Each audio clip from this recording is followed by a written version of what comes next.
ನಮಸ್ಕಾರ ಸ್ನೇಹಿತರೆ, ವೃಶ್ಚಿಕ ರಾಶಿಯವರಿಗೆ ಭಗವಂತ ಕೊಟ್ಟಿರ್ತಕ್ಕಂಥ ಅತ್ಯದ್ಭುತವಾದಂತಹ ವರಗಳು ಯಾವುವು? ವೃಶ್ಚಿಕ ರಾಶಿಯವರ ರಾಶಿ ಭವಿಷ್ಯ ಹೇಗಿದೆ? ವೃಶ್ಚಿಕ ರಾಶಿಯವರು ಜೀವನದಲ್ಲಿ ಹೇಗಿರ್ತಾರೆ? ಏನೆಲ್ಲ ಲಾಭಗಳನ್ನ ಪಡೆದುಕೊಳ್ತಾರೆ? ಇವರು ದಿನನಿತ್ಯದ ಜೀವನದಲ್ಲಿ ಏನೆಲ್ಲ ಜಂಜಾಟಗಳಿಗೆ ಒಳಗಾಗ್ತಾರೆ? ಯಾವುದರಿಂದ ಮುಕ್ತಿಯನ್ನು ಪಡೆದುಕೊಳ್ತಾರೆ? ಇವರು ಸಮಸ್ಯೆಗಳಿಗೆ ಅನುಸರಿಸಬೇಕಾದಂತಹ ಪರಿಹಾರ ಕ್ರಮಗಳು ಯಾವುವು? ಇದರ ಬಗ್ಗೆ ಒಂದಷ್ಟು ಮಾಹಿತಿಯನ್ನು ಕೊಡ್ತಾ ಹೋಗ್ತೀನಿ. ಅದಕ್ಕಿಂತ ಮೊದಲು ನೀವು ಕೂಡ ವೃಶ್ಚಿಕ ರಾಶಿಯವರಾಗಿದ್ರೆ ಈಗಲೇ ವಿಡಿಯೋಗೊಂದು ಲೈಕ್ ಕೊಟ್ಟು ದಿನ ಭವಿಷ್ಯ ತಿಳಿಯಲು ನಮ್ಮ ಚಾನೆಲ್ ಅನ್ನು ಸಬ್ಸ್ಕ್ರೈಬ್ ಮಾಡಿ. ಹಾಗೆ ಬೇಗನೆ ನಮ್ಮ ವಿಡಿಯೋದ ನೋಟಿಫಿಕೇಶನ್ ಪಡೆಯಲು ಬೆಲ್ ಬಟನ್ ಕ್ಲಿಕ್ ಮಾಡಿ ಆಲ್ ಅಂತ ಕ್ಲಿಕ್ ಮಾಡ್ಕೊಳ್ಳಿ. ಇನ್ನು ನಿಮ್ಮ ಜೀವನದ ಸಕಲ ಸಮಸ್ಯೆಗಳಾದಂತಹ ಸತಿಪತಿ ಕಲಹ, ಪ್ರೀತಿಯಲ್ಲಿ ಮೋಸ, ಭೂಮಿ ವಿಚಾರ, ಕೋರ್ಟ್ ಕೇಸ್, ವ್ಯಾಪಾರ, ಹಣಕಾಸಿನ ತೊಂದರೆ, ಸಾಲಬಾಧೆ, ಸ್ತ್ರೀಯರ ಗುಪ್ತ ಸಮಸ್ಯೆ, ಹೀಗೆ ಹಲವಾರು ಸಮಸ್ಯೆಗಳಿಗೆ ಶಾಶ್ವತ ಪರಿಹಾರ ಮಾಡಿಕೊಡ್ತಾರೆ. ಡಿಸ್ಪ್ಲೇ ಮೇಲೆ ಕಾಣ್ತಕ್ಕಂಥ ಗುರುಜಿ ನಂಬರ್ಗೆ ಒಮ್ಮೆ ಕರೆ ಮಾಡಿ ನೋಡಿ. ಹೌದು, ವೈದಿಕ ಜ್ಯೋತಿಷ್ಯ ಶಾಸ್ತ್ರದ ಪ್ರಕಾರ ಈ ರಾಶಿಯವರಿಗೆ ಶುಭ ದಿನಗಳು ಆರಂಭವಾಗ್ತಾ ಇದೆ. ಶನಿಯು ಗುರುವಿನ ನಕ್ಷತ್ರವನ್ನ ಪ್ರವೇಶ ಮಾಡ್ತಿರೋದ್ರಿಂದ ಶನಿದೇವನು ಪೂರ್ವ ಭಾದ್ರಪದ ನಕ್ಷತ್ರ ಪುಂಜದಲ್ಲಿ ಸಾಕ್ತಾ ಇದ್ದು 27 ವರ್ಷಗಳ ನಂತರ ಈ ರಾಶಿಯವರ ಜೀವನದಲ್ಲಿ ಪ್ರವೇಶವನ್ನ ಮಾಡ್ತಾ ಇರೋದ್ರಿಂದ ಅದೃಷ್ಟ ಬದಲಾಗುತ್ತೆ. ಕನಸು ನನಸಾಗುವ ಕಾಲ ಶುರುವಾಗ್ತಾ ಇದ್ದು ಶನಿ ದಶೆ ಶುರುವಾಗ್ತಿದೆ. ಸಂಪತ್ತು ಆಸ್ತಿಯಲ್ಲಿ ಅಪಾರ ಹೆಚ್ಚಳವಾಗುವ ಸಾಧ್ಯತೆಗಳು ಇದೆ ಅಂತ ಹೇಳಲಾಗ್ತಾ ಇದೆ. ಹೌದು, ವೈದಿಕ ಜ್ಯೋತಿಷ್ಯದ ಪ್ರಕಾರ ಶನಿದೇವನನ್ನ ನ್ಯಾಯಾಧೀಶ ಮತ್ತು ಕರ್ಮಫಲವನ್ನ ನೀಡತಕ್ಕಂಥ ಗ್ರಹ ಅಂತ ಪರಿಗಣಿಸಲಾಗ್ತದೆ. ಶನಿಯನ್ನ ವಯಸ್ಸು, ದುಃಖ, ರೋಗ, ನೋವು, ವಿಜ್ಞಾನ, ತಂತ್ರಜ್ಞಾನ, ಕಬ್ಬಿಣ, ಖನಿಜ ತೈಲ, ಉದ್ಯೋಗಿ, ಸೇವಕ, ಜೈಲು ಇತ್ಯಾದಿಗಳ ಅಂಶವೆಂದು ಪರಿಗಣಿಸಲಾಗ್ತದೆ. ಶನಿದೇವರು ಈ ಪ್ರದೇಶಗಳ ಮೇಲೆ ಪ್ರಾಬಲ್ಯವನ್ನ ಹೊಂದಿರುತ್ತಾನೆ. ಆದ್ದರಿಂದ ಶನಿದೇವರ ಚಲನೆಯಲ್ಲಿ ಬದಲಾವಣೆಯಾಗ್ದಾಗಲೆಲ್ಲ ಈ ಒಂದಿಷ್ಟು ಕ್ಷೇತ್ರಗಳ ಮೇಲೆ ವಿಶೇಷವಾಗಿ ಪರಿಣಾಮವನ್ನು ಬೀರ್ತಾನೆ. ಈ ರಾಶಿಯವರಿಗೆ ಇದು ಒಳ್ಳೆಯ ಶುಭ ಸೂಚನೆ ಅಂತ ಹೇಳಬಹುದು. ವೃತ್ತಿ ಮತ್ತೆ ವ್ಯವಹಾರದಲ್ಲಿ ಪ್ರಗತಿಯನ್ನು ಪಡೆದುಕೊಳ್ತಾರೆ ಅಂತ ಹೇಳಲಾಗ್ತಾ ಇದೆ. ಈ ರಾಶಿಯವರಿಗೆ ಹೆಚ್ಚು ಪ್ರಯೋಜನಕಾರಿಯಾಗುತ್ತೆ. ನಿಮ್ಗೆ ಈ ಸಮಯದಲ್ಲಿ ಆತ್ಮವಿಶ್ವಾಸ ಹೆಚ್ಚಿಗೆ ಆಗುತ್ತೆ. ನಿಮ್ಗೆ ಗೌರವ ಮತ್ತೆ ಪ್ರತಿಷ್ಠೆ ಸಿಗುತ್ತೆ. ಮತ್ತೊಂದೆಡೆ ಕೆಲಸ ಮಾಡ್ತಕ್ಕಂಥ ಜನರಿಗೆ ಆರ್ಥಿಕ ಸಮಸ್ಯೆಗಳು ದೂರವಾಗುತ್ತೆ. ಬದಲಿಗೆ ನೀವು ಎಲ್ಲೆಡೆಯಿಂದ ಲಾಭವನ್ನ ಕಂಡುಕೊಳ್ತೀರಾ. ಮತ್ತೊಂದೆಡೆ ವಿವಾಹಿತರು ನಿಮ್ಮ ವೈವಾಹಿಕ ಜೀವನದಲ್ಲಿ ಸಂತೋಷವನ್ನ ಕಂಡುಕೊಳ್ತೀರಾ. ನೀವು ಕಾಲಕಾಲಕ್ಕೆ ಹಠಾತ್ ಆರ್ಥಿಕ ಲಾಭವನ್ನು ಪಡೆದುಕೊಳ್ತೀರಾ. ಇದರೊಂದಿಗೆ ಈ ಸಮಯದಲ್ಲಿ ನಿಮ್ಮ ಮಾತಿನ ಪರಿಣಾಮ ಹೆಚ್ಚಿಗೆ ಆಗುತ್ತೆ. ಇದರಿಂದಾಗಿ ಜನರು ಪ್ರಭಾವಿತರಾಗ್ತಾರೆ. ಅದೇ ಸಮಯದಲ್ಲಿ ನಿಮ್ಮ ಆರ್ಥಿಕ ಸ್ಥಿತಿ ಸುಧಾರಿಸುತ್ತೆ. ನೀವು ಈ ಸಂದರ್ಭದಲ್ಲಿ ಧೈರ್ಯ ಮತ್ತೆ ಶೌರ್ಯವನ್ನ ಹೆಚ್ಚಿಸಿಕೊಳ್ತೀರಾ. ವಿದ್ಯಾರ್ಥಿಗಳು ಅಧ್ಯಯನದಲ್ಲಿ ಯಶಸ್ವಿಯಾಗಲು ಮತ್ತೆ ಹೊಸ ಕೌಶಲ್ಯಗಳನ್ನು ಕಲೀಲಿಕ್ಕೆ ಈ ಸಂದರ್ಭ ಸುಸಂದರ್ಭವಾಗಿದೆ ಅಂತ ಹೇಳಬಹುದು. ಸಹೋದರ ಸಹೋದರಿಯರ ಬೆಂಬಲವನ್ನ ಪಡ್ಕೊಳ್ತೀರಾ. ಈ ಅವಧಿಯಲ್ಲಿ ನೀವು ಬಹಳಷ್ಟು ಪ್ರಯಾಣವನ್ನ ಮಾಡ್ತೀರಾ. ಪ್ರವಾಸಗಳನ್ನ ಪ್ರಯೋಜನಕಾರಿ ಆಗತ್ತೆ ಅಂತ ಹೇಳಬಹುದು. ಅಂದ್ರೆ ನೀವು ಮಾಡ್ತಕ್ಕಂಥ ಒಂದಷ್ಟು ಪ್ರವಾಸಗಳು ಈ ಸಂದರ್ಭದಲ್ಲಿ ಪ್ರಯೋಜನಕಾರಿಯಾಗಿರುತ್ತೆ. ನಿಮ್ಮ ಕುಟುಂಬ ಸದಸ್ಯರೊಂದಿಗೆ ನಿಮ್ಮ ಸಂಬಂಧದಲ್ಲಿ ಸುಧಾರಣೆಯನ್ನ ಕಾಣ್ತೀರಾ. ನಿಮ್ಮ ಯೋಜಿತ ಯೋಜನೆಗಳು ಯಶಸ್ಸನ್ನ ಕಾಣ್ತವೆ. ಜೊತೆಗೆ ನೀವು ವ್ಯವಹಾರ ಸ್ಥಳಕ್ಕೆ ಈ ಸಂದರ್ಭದಲ್ಲಿ ಸಾಕಷ್ಟು ಲಾಭವನ್ನ ಕಂಡುಕೊಳ್ತೀರಾ. ಈ ಸಮಯದಲ್ಲಿ ನೀವು ಕೆಲಸ ಮತ್ತೆ ವ್ಯವಹಾರದಲ್ಲಿ ಪ್ರಗತಿಯನ್ನು ಪಡೆದುಕೊಳ್ತೀರಾ. ಈ ಸಮಯದಲ್ಲಿ ಹೊಸ ಪಾಲುದಾರಿಕೆಗಳು ಮತ್ತು ವ್ಯವಹಾರದ ಯಶಸ್ಸಿನ ಸಾಧ್ಯತೆ ಇದ್ದು ಈ ಸಮಯದಲ್ಲಿ ಆತ್ಮವಿಶ್ವಾಸ ಹೆಚ್ಚಿಗೆ ಆಗುತ್ತೆ. ನೀವು ವೃತ್ತಿ ಜೀವನದಲ್ಲಿ ಪ್ರಗತಿಯನ್ನು ಕಾಣ್ತೀರಾ. ಅದೇ ಸಮಯದಲ್ಲಿ ಹಿರಿಯರ ಕೆಲಸದ ಸ್ಥಳದಲ್ಲಿ ನಿಮ್ಮ ಕಠಿಣ ಪರಿಶ್ರಮವನ್ನು ಗಮನಿಸ್ತಾರೆ. ನಿಮ್ಮ ಪ್ರಯತ್ನಗಳನ್ನು ಗಮನಿಸ್ತಾ ಇರ್ತಾರೆ ಮತ್ತೆ ಪ್ರಶಂಸೆಯನ್ನು ವ್ಯಕ್ತಪಡಿಸ್ತಾರೆ. ಉದ್ಯಮಿಗಳು ಉತ್ತಮ ಆರ್ಥಿಕ ಲಾಭವನ್ನ ಈ ಸಂದರ್ಭದಲ್ಲಿ ಪಡ್ಕೊಳ್ಬಹುದು ಅಂತ ಹೇಳಲಾಗ್ತಾ ಇದೆ. ನೀವು ಈ ಸಂದರ್ಭದಲ್ಲಿ ಸಂಪತ್ತಿನ ಸುಯೋಗವನ್ನೇ ಕಾಣ್ತೀರಾ ಅಂತ ಹೇಳಬಹುದು. ವೇಗವಾಗಿ ಆದಾಯವು ಹೆಚ್ಚಿಗೆ ಆಗತ್ತೆ. ಲಕ್ಷ್ಮಿ ಸ್ಥಾನದೊಂದಿಗೆ ಸಂಪರ್ಕವನ್ನ ಶನಿ ಗ್ರಹ ಮಾಡಿಕೊಳ್ಳುವ ಮೂಲಕ ಆರ್ಥಿಕ ಬಲವನ್ನ ತಂದುಕೊಡುತ್ತೆ. ಭವಿಷ್ಯಕ್ಕಾಗಿ ಉಳಿತಾಯ ಮಾಡಲು ಸಾಧ್ಯವಾಗುತ್ತೆ. ಮಕ್ಕಳಿಂದ ದೀರ್ಘಕಾಲದ ಸಮಸ್ಯೆಗಳು ಮತ್ತೆ ತೊಂದರೆಗಳು ದೂರವಾಗುತ್ತೆ. ಬುದ್ಧಿಶಕ್ತಿಯ ತೀಕ್ಷ್ಣತೆಯು ನಿಮಗೆ ಹೊಸ ಆರಂಭವನ್ನು ಮಾಡಲು ಧೈರ್ಯವನ್ನ ನೀಡುತ್ತೆ. ಈ ಪರಿಸ್ಥಿತಿಯಲ್ಲಿ ನೀವು ಹೊಸ ವ್ಯಾಪಾರ ವ್ಯವಹಾರವನ್ನ ಪ್ರಾರಂಭಿಸುವ ಬಗ್ಗೆ ಯೋಚಿಸಬಹುದು. ನಂತರ ನೀವು ಅದರಿಂದ ಪ್ರಯೋಜನಗಳನ್ನು ಕಂಡುಕೊಳ್ತೀರಾ. ವೃತ್ತಿ ಜೀವನದಲ್ಲಿ ಬಹಳಷ್ಟು ಪ್ರಯೋಜನಗಳನ್ನ ಕಾಣ್ತೀರಾ. ಈ ಒಂದು ಸಂದರ್ಭದಲ್ಲಿ ಅನೇಕ ಕ್ಷೇತ್ರಗಳಲ್ಲಿ ಪ್ರಯೋಜನಗಳನ್ನು ಕಂಡುಕೊಳ್ತೀರಾ. ಗುರುವಿನ ದೃಷ್ಟಿಯಿಂದಾಗಿ ವೃತ್ತಿ ಜೀವನದಲ್ಲಿ ಯಶಸ್ಸು ಸಿಗ್ತಾ ಹೋಗುತ್ತೆ. ನೀವು ಶತ್ರುಗಳನ್ನ ನಾಶ ಮಾಡುವ ಕೆಲಸವನ್ನ ಮಾಡ್ತೀರಾ. ಈ ಸಮಯದಲ್ಲಿ ನೀವು ಎಲ್ಲಿಂದಲಾದ್ರೂ ದೊಡ್ಡ ಉದ್ಯೋಗದ ಪ್ರಸ್ತಾಪವನ್ನು ಪಡೆದುಕೊಳ್ತೀರಾ.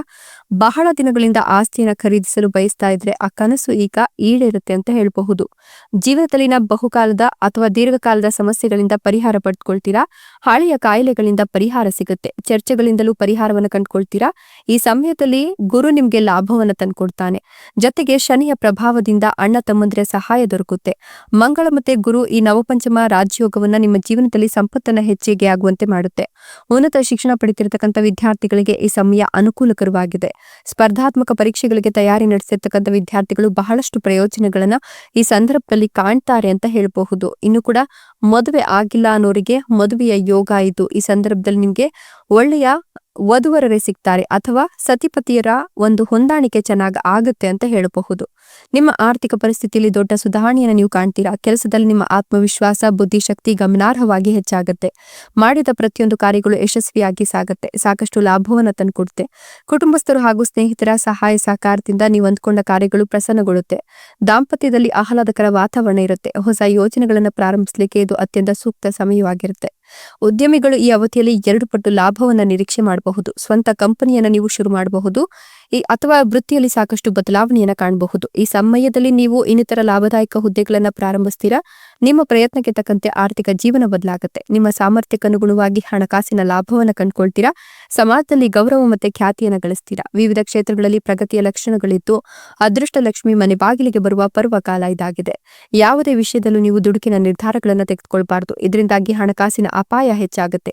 ಈ ಅವಧಿಯಲ್ಲಿ ಕುಟುಂಬದವರೊಂದಿಗೆ ಗುಣಮಟ್ಟದ ಸಮಯವನ್ನು ನೀವು ಕಳೆಯಬಹುದು. ಇನ್ನು ಹೊಸದಾಗಿ ಆಸ್ತಿಗಳನ್ನು ಖರೀದಿಸುವ ಸಾಧ್ಯತೆಗಳಿದ್ದು ಈ ಅವಧಿಯಲ್ಲಿ ನಿಮ್ಮ ಆರೋಗ್ಯ ಕೂಡ ಉತ್ತಮವಾಗ್ತಾ ಹೋಗುತ್ತೆ. ಉದ್ಯಮಿಗಳು ಹೂಡಿಕೆಯಿಂದ ಲಾಭ ಗಳಿಸ್ತಾರೆ. ವ್ಯಾಪಾರದಲ್ಲಿ ಅಧಿಕ ಲಾಭ ಸಿಗುತ್ತೆ. ಅಲ್ಲದೆ ಉದ್ಯೋಗಿಗಳಿಗೆ ಕೆಲಸದ ಒತ್ತಡ ಕಡಿಮೆ ಆಗುತ್ತೆ. ಜೊತೆಗೆ ವೃತ್ತಿ ಜೀವನದಲ್ಲಿ ಯಶಸ್ಸು, ರಾಜಕೀಯದಲ್ಲಿ ಉನ್ನತಾಧಿಕಾರ, ಹಣ ಹೂಡಿಕೆಯಿಂದ ಲಾಭ ಮತ್ತು ಉತ್ತಮ ಆರೋಗ್ಯ ಹಾಗೆ ಕುಟುಂಬದ ಸಂತೋಷದ ಜೀವನ ಸಿಗುತ್ತೆ. ಪ್ರೇಮ ಜೀವನ ಸಿಹಿ ಮತ್ತೆ ಸಂತೋಷದಿಂದ ಈ ಸಂದರ್ಭದಲ್ಲಿ ಕೂಡಿರುತ್ತೆ. ಕೆಲಸದಲ್ಲಿ ನಿಮ್ಮ ಕಾರ್ಯಕ್ಷಮತೆ ಹೆಚ್ಚಿಗೆ ಆಗುತ್ತೆ. ಆರ್ಥಿಕ ಜೀವನವನ್ನ ಬಲಪಡಿಸಲಿಕ್ಕೆ ಈ ಸಂದರ್ಭದಲ್ಲಿ ಸಾಧ್ಯವಾಗುತ್ತೆ. ಸಾಮಾನ್ಯಕ್ಕಿಂತಲೂ ನೀವು ಹೆಚ್ಚು ಸಮಯವನ್ನ ಕೆಲಸದತ್ತ ಕಳಿಲಿಕ್ಕೆ ಗಮನವನ್ನ ಹರಿಸ್ತೀರಾ ಅಂತ ಹೇಳಬಹುದು.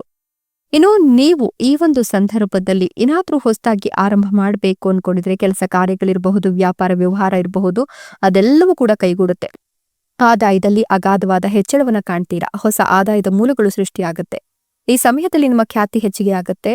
ನಿಮ್ಮ ಸಲಹೆಯನ್ನು ಸ್ವೀಕರಿಸಲು ಒಂದಷ್ಟು ಜನರು ಮುಂದಾಗ್ತಾರೆ. ಸಮಾಜದಲ್ಲಿ ನಿಮ್ಮ ಜನಪ್ರಿಯತೆ ಹೆಚ್ಚಿಗೆ ಆಗುತ್ತೆ. ಜನರು ನಿಮಗೆ ನೀಡುವಂತಹ ಪ್ರೀತಿ ಹಾಗೂ ಗೌರವದಲ್ಲೂ ಕೂಡ ಹೆಚ್ಚಳ ಕಂಡುಬರುತ್ತೆ. ಪ್ರಾಪರ್ಟಿ ಅಥವಾ ಪಿತ್ರಾರ್ಜಿತ ಆಸ್ತಿಯ ವಿಚಾರದಲ್ಲಿ ಕಂಡುಬರುವಂತಹ ಸಾಕಷ್ಟು ಸಮಸ್ಯೆಗಳು ಈ ಸಂದರ್ಭದಲ್ಲಿ ಬಗೆಹರಿಯುತ್ತೆ. ಮದುವೆ ಆಗಿರತಕ್ಕಂಥ ನವದಂಪತಿಗಳು ಈ ಸಂದರ್ಭದಲ್ಲಿ ಸುಖವಾಗಿ ದಾಂಪತ್ಯ ಜೀವನವನ್ನು ನಡೆಸ್ತಾರೆ. ಈ ಸಂದರ್ಭದಲ್ಲಿ ಯಾರೆಲ್ಲ ಪಾಲುದಾರಿಕೆಯ ವ್ಯವಹಾರವನ್ನ ಮಾಡ್ತಿದ್ದಾರೋ ಅವರು ಯಥೇಚ್ಛವಾಗಿ ಧನಲಾಭವನ್ನು ಪಡೆದುಕೊಳ್ತಕ್ಕಂಥ ಯೋಗ ಕೂಡ ಒಲಿದು ಬರ್ತಾ ಇದೆ. ನಿಮ್ಮ ವ್ಯಕ್ತಿತ್ವ ಸುಧಾರಿಸುತ್ತೆ. ವಿವಾಹಿತರು ಸಂತೋಷದ ದಾಂಪತ್ಯ ಜೀವನವನ್ನು ಹೊಂತಾರೆ. ಸಾಕಷ್ಟು ಸಮಯಗಳಿಂದ ಅಂದುಕೊಂಡಿರ್ತಕ್ಕಂಥ ವಾಹನ ಹಾಗೂ ಪ್ರಾಪರ್ಟಿಯನ್ನು ಖರೀದಿಸುವ ಅವಕಾಶ ಕೂಡ ಒದಗಿ ಬರುತ್ತೆ. ನೀವು ಜಮೀನು ಅಥವಾ ರಿಯಲ್ ಎಸ್ಟೇಟ್ಗೆ ಸಂಬಂಧಪಟ್ಟಂತ ಕೆಲಸವನ್ನ ಮಾಡ್ತಕ್ಕಂಥವರಾಗಿದೆ. ನಿಮ್ಮ ಕೈ ತುಂಬಾ ಧನಲಾಭವಾಗುವ ಯೋಗ ಇದೆ. ಈ ಸಂದರ್ಭದಲ್ಲಿ ದುಬಾರಿ ವಸ್ತುಗಳನ್ನ ಕೊಂಡ್ಕೊಳ್ಬೇಕು ಅಂತ ನೀವೇನಾದ್ರೂ ಅಂದ್ಕೊಂಡಿದ್ರೆ ನಿಮ್ಮ ಹಣ ದುಪ್ಪಟ್ಟಾಗ್ತಾ ಹೋಗುತ್ತೆ. ಸರ್ಕಾರಕ್ಕೆ ಸಂಬಂಧಪಟ್ಟಂತಹ ಕೆಲಸ ಕಾರ್ಯಗಳಲ್ಲಿ ಕೂಡ ಸಹಕಾರವನ್ನು ಪಡೆಯುವಂತಹ ಅವಕಾಶವನ್ನು ಹೊಂದುತ್ತೀರಾ. ನೀವು ಅಂದುಕೊಂಡಿರುವಂತಹ ಪ್ರತಿಯೊಂದು ಇಚ್ಛೆಗಳು ಈ ಸಂದರ್ಭದಲ್ಲಿ ಪೂರೈಸಿಕೊಳ್ಳಬಹುದು. ಪ್ರತಿಯೊಂದು ಕೆಲಸ ಕಾರ್ಯಗಳಲ್ಲಿ ತಾಯಿಯ ಮಾರ್ಗದರ್ಶನ ಹಾಗೂ ಬೆಂಬಲ ವಿಶೇಷವಾಗಿ ನಿಮಗೆ ದೊರಕ್ತಾ ಹೋಗುತ್ತೆ. ಇನ್ನು ನೀವು ಈ ಸಂದರ್ಭದಲ್ಲಿ ಒಂದಷ್ಟು ವೃತ್ತಿಯಲ್ಲಿ ಕಿರಿಕಿರಿಯನ್ನ, ಮಾನಸಿಕ ಅಶಾಂತಿಯನ್ನ ಅನುಭವಿಸಿದ್ರೆ ಈ ಸಂದರ್ಭದಲ್ಲಿ ಅದೆಲ್ಲವೂ ಕೂಡ ಸರಿ ಹೋಗುತ್ತೆ. ಆದಾಯ ಕೈತಪ್ಪತಕ್ಕಂಥ ಸಾಧ್ಯತೆಗಳು ಹೆಚ್ಚಿಗೆ ಇರೋದ್ರಿಂದ ನೀವು ಮಾಡ್ತಕ್ಕಂಥ ಪ್ರಯತ್ನಗಳ ಕಡೆ ಸ್ವಲ್ಪ ಗಮನವನ್ನ ಹರಿಸಬೇಕಾಗತ್ತೆ. ಹಣಕಾಸಿನ ನಿರ್ಧಾರಗಳನ್ನ ತೆಗೆದುಕೊಳ್ಳೋದಕ್ಕಿಂತ ಮುಂಚೆ ಸ್ವಲ್ಪ ಜಾಗರೂಕರಾಗಿರಿ. ನಿಮ್ಮ ಆಲೋಚನಾ ಶಕ್ತಿ ಹೆಚ್ಚಿಗೆ ಆಗುತ್ತೆ. ಆತ್ಮವಿಶ್ವಾಸವನ್ನ ನೀವು ಹೆಚ್ಚಿಸ್ಕೊಳ್ತೀರಾ. ಸರಾಸರಿ ಬುದ್ಧಿವಂತಿಕೆ ಈ ಸಂದರ್ಭದಲ್ಲಿ ಉಪಯೋಗಕ್ಕೆ ಬರುತ್ತೆ ಅಂತ ಹೇಳಬಹುದು. ನೀವು ಹಠಾತ್ ಆರ್ಥಿಕ ಲಾಭವನ್ನ ಕಂಡುಕೊಳ್ತೀರಾ. ಆದಾಯದ ಮೂಲಗಳು ನಿಧಾನವಾಗಿ ಹೆಚ್ಚಾಗ್ತಾ ಹೋಗುತ್ತೆ. ಕಠಿಣ ಪರಿಶ್ರಮಕ್ಕೆ ತಕ್ಕ ಪ್ರತಿಫಲವನ್ನ ಈ ಸಂದರ್ಭದಲ್ಲಿ ಪಡ್ಕೊಳ್ತಾ ಹೋಗ್ತೀರಾ. ಸಹೋದ್ಯೋಗಿಗಳು ಅಥವಾ ಮೇಲಾಧಿಕಾರಿಗಳೊಂದಿಗಿನ ಭಿನ್ನಾಭಿಪ್ರಾಯಗಳು ಈ ಸಂದರ್ಭದಲ್ಲಿ ಉಲ್ಬಣವಾಗತ್ತೆ. ಹುಷಾರಾಗಿರಿ. ವ್ಯಾಪಾರ ವ್ಯವಹಾರ, ಉದ್ಯಮ, ಉದ್ಯೋಗ ಇನ್ನಿತರ ಯಾವುದೇ ಕ್ಷೇತ್ರಕ್ಕೆ ಸಂಬಂಧಿಸಿದ ಜನರು ಲಾಭವನ್ನು ಪಡೆಯುವ ಸಾಧ್ಯತೆ ಇದ್ದು ನಿಮ್ಮ ಆತ್ಮವಿಶ್ವಾಸ, ಧೈರ್ಯ ಎಲ್ಲವೂ ಕೂಡ ಹೆಚ್ಚಿಗೆ ಆಗುತ್ತೆ. ಇದೆಲ್ಲವೂ ಕೂಡ ವೃಶ್ಚಿಕ ರಾಶಿಯವರಿಗೆ ಭಗವಂತ ಕೊಟ್ಟಿರ್ತಕ್ಕಂಥ ಅತ್ಯದ್ಭುತವಾದಂತಹ ವರಗಳಾಗಿದೆ. ಧನ್ಯವಾದಗಳು.